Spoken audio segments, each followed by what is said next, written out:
बघता बघता 2025 संपलंसुद्धा आणि 2026 सुरू झालंसुद्धा.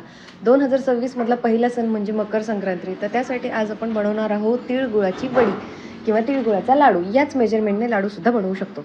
इथं काय केलं मी 1 कप घेतली तिळाला ड्राय रोस्ट करून घेतले 10 मिनिटं आणि हाताने क्रश केले की त्याची पावडर होईल. असा माप येऊपर्यंत त्याला आपल्याला ड्राय रोस्ट करून घ्यायचं आणि त्याच मापाने घेतलं आहे मी गूळ आणि 1 कप इथं असं घेतलेला आहे गूळ. कढईमध्ये मी तूप टाकलं, 1 चमचा तूप टाकला आणि गूळ टाकला 1 कप. व्यवस्थित त्याला तुपामध्ये परतून घेतला आणि त्याला असं फेस येऊपर्यंत आपल्याला मंद आचेवरती त्याला कुक होऊ द्यायचं आहे. मग टाकली त्याच्यात 1 चमचा वेलची पावडर आणि एक सिक्रेट इन्ग्रेडियंट आहे ज्यामुळे आपली तिळाची वडी मार्केट स्टाईल होणार आहे एकदम. इथे टाकले मी बेकिंग पावडर, चिमूटभर असं बेकिंग पावडर टाकायचं. बेकिंग पावडर टाकल्याबरोबर बघा मिक्सचरला आपल्या फेस आल्यासारखं होईल आणि कलर थोडासा लाईट होईल त्याचा.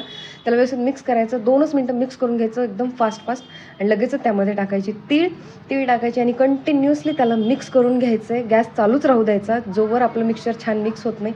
नंतर मिक्सचर एकदम छानपैकी मिक्स झालं की मग गॅस बंद करायचा आणि सिलिकॉन मॅटला मी ऑलरेडी तेल लावून ठेवलं होतं त्यावरती मिक्सचर टाकले मी आणि त्याला लाटून घेते जसं मला त्याचं कट करायचं त्या हिशोबाने, जेवढी जाडी जेवढी पातळ हवे तसे, आणि त्याचे कट करून घ्यायचं. आणि रूम टेम्परेचरवरती 30 मिनिटांमध्ये व्यवस्थित सेट होतात एकदम.